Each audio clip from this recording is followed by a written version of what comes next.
Now we know that at the back of the circle, our aim is to create the maximum possible range for us to take into our turn. But remember, the number one thing in discus is that we arrive at the front of the circle in a strong and stable position from which we can deliver the discus. So what we don't want to do is seek that extra range of movement and lose our strong position at the back of the circle.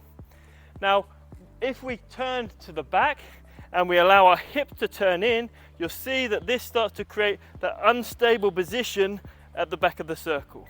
It gives me a few extra centimeters in my pull, but from here it's impossible for me to turn this foot to initiate the turn. So what we're looking to do is to keep some tension between our thighs, and as we turn to the back, we're going to shift our weight onto our swinging leg, but we're going to make our turn with the discus with our upper body and keep that tension through our thighs. From here, I can easily shift the weight onto my pivot leg, and I can initiate the turn using that internal turn of the pivot foot. So again, we don't want to be turning our hips in at the back. We want to keep tension through our thighs.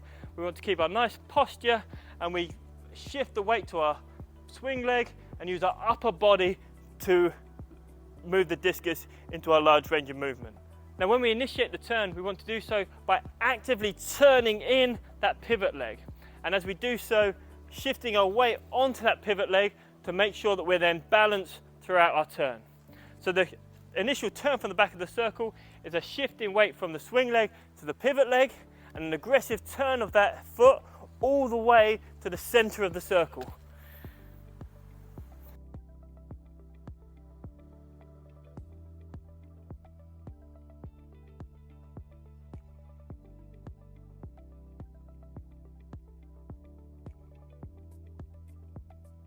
So what we often see here is our athletes swinging that free arm aggressively to initiate the turn, and that free arm getting outside of our pivot leg. Now two things are going to happen here. One is that as we lift this foot up off the ground, we're going to fall into the center of the circle because our weight shifted too far outside of that pivot leg. And two is, as we drive this arm forwards, it's going to cause us to pick up that swing leg by the heel to counterbalance what we're doing with our free arm. So what we're looking to do is keep that free arm inside the thigh, that pivot leg, all the way to the center of the circle. So these will stay in line until we find ourselves pointing down that far sector line.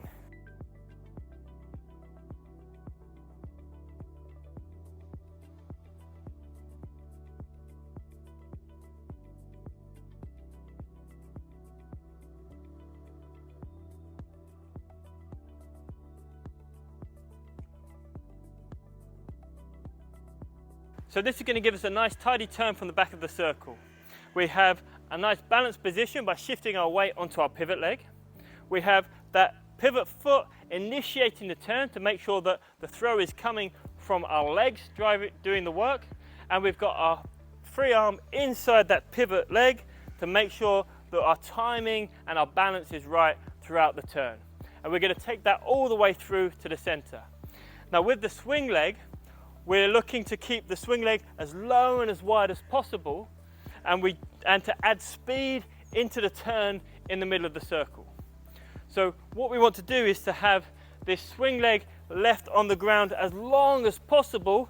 So we're going to turn this foot as far as we can to the front, and as we get that stretch through our hip flexors and we can't keep that foot on the ground any longer, that's when we release this foot, allowing it to swing wide and fast into the middle.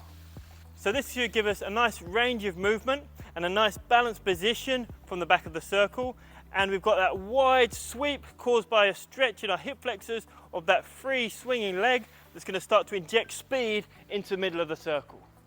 The next part is to think about how we move to the front of the circle and create that torque and that separation and move our feet into the right position, ready for delivery.